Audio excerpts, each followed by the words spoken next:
Welcome back to icychap's Edge. It's been a long time, but I am back with another review, this time of the world famous Screwpop.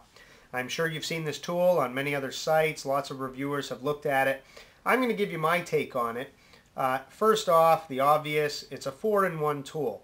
What does that mean? Well, it means it's got a double bit. It's got both the flathead and the Phillips, and it also has a hex socket wrench. And the fourth tool is a bottle opener.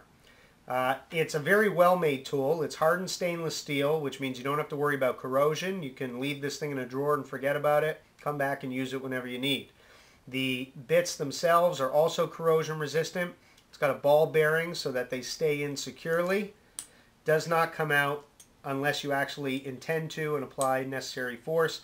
You can shake this tool, nothing's coming loose. Nice bit about the design is this ring. If you are screwing in something with either bit, you can apply about as much force as you could with the average screwdriver, maybe a little bit less.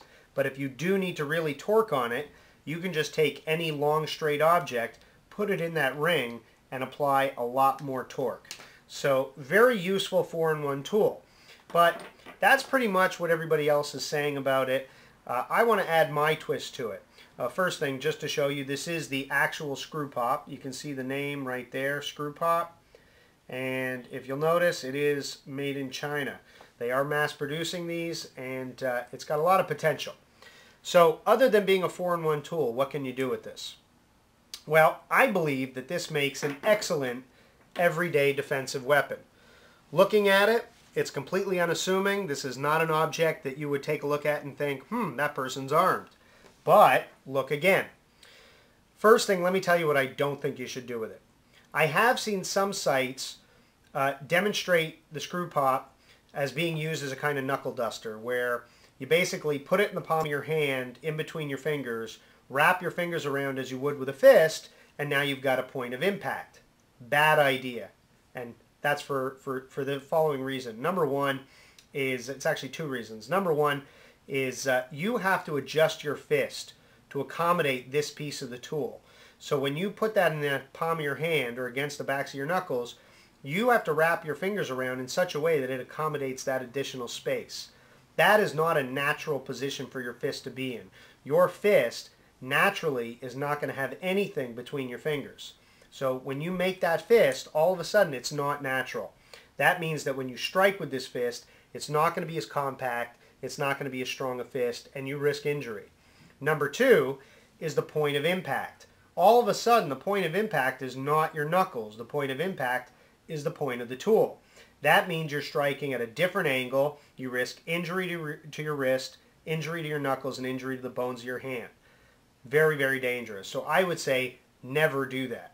Instead, I would say the best way to use this as a weapon is by applying a hammer fist and adding this as a point for your hammer fist. So what I would do is I would place the top of the tool in the palm of my hand, in the fatty part where it can cushion it, wrap my fist around just as I naturally would, okay, and if I can get my finger in the ring, even better, but it's not necessary. Just make an actual fist, okay, and then when I do that, now I can still strike with the knuckles of my hand.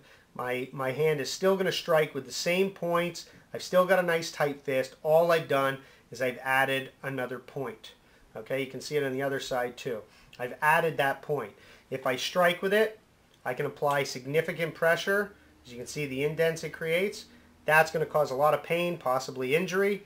If I change the bits out, now all of a sudden I've got a very sharp flathead bit, and that can apply serious force and actually create some pretty nasty injury. One other note about it is that if you were to connect this to, say, your keychain, I happen to keep my keys on a carabiner, I could attach a breakaway chain between the loops of the carabiner and the loop of the tool. Breakaway chain is the same kind of chain you find on dog tags, sometimes on light fixtures. And what you could do is, if this is hanging off my belt loop and the tool is hanging beneath it, then I could grab a hold of the tool when I need it, tug downwards very firmly, that chain is going to break away, and all of a sudden I've got my weapon and I'm ready to go. So there you have it. I think the Screwpop would make an excellent EDC defensive weapon. Inexpensive. I say this would make a great gift just in time for the holidays.